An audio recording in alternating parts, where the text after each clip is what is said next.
I've spent a lot of time recently talking to Americans who are carrying student loan debt, sometimes tens of thousands of dollars, and many of them are not who you might expect. There are other places Patricia Cummings would rather be in the middle of summer, and yet here she is, teaching at summer school just to make ends meet. For not only myself, but for teachers in general, you will hear a number of teachers, say we have more than one job. Of all the reasons she got into teaching, money was not one of them. Oh, not because of the money, not at all. We make absolutely nothing. No, not because of the money, not at all.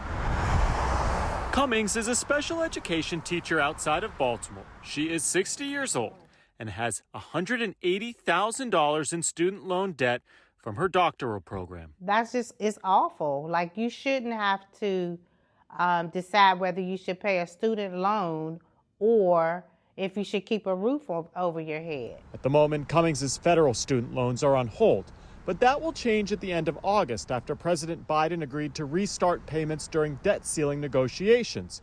Worry has already set in for Patricia Cummings. So I'll have to cut back on a lot of things. Like, I will definitely pay my mortgage first, but I'll have to cut back on my grocery bill. The Department of Education estimates 43 million people in this country owe a collective $1.6 trillion in federal student loan debt. On average, borrowers have around $37,000 in debt. Many haven't made a monthly payment since March of 2020, when President Trump paused payments, and are worried about their finances when payments come due at the end of August. I just can't breathe easy and say, I'm done. Susan Vincent is among those concerned about her finances when repayments restart. The 78-year-old retired science teacher owes $30,000 in federal student loans. What is it like knowing that you might die with these student loans not paid? The way I look at it, if I die owing money, oh well.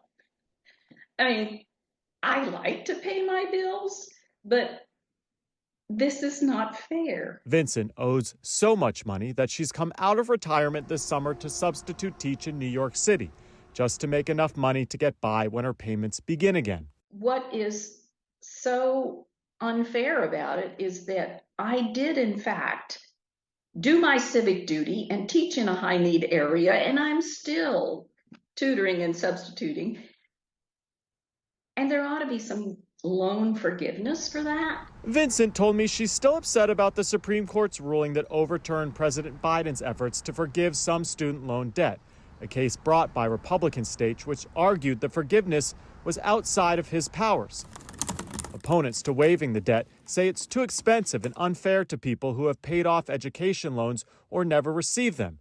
Vincent, though, is hopeful something might change before repayments restart. It's the injustice of it, Chris, that just gets to me.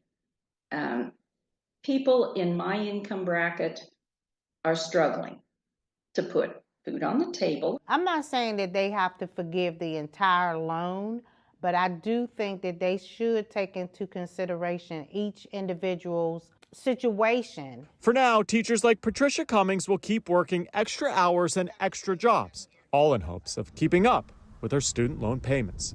Chris Conti, Scripps News, Baltimore.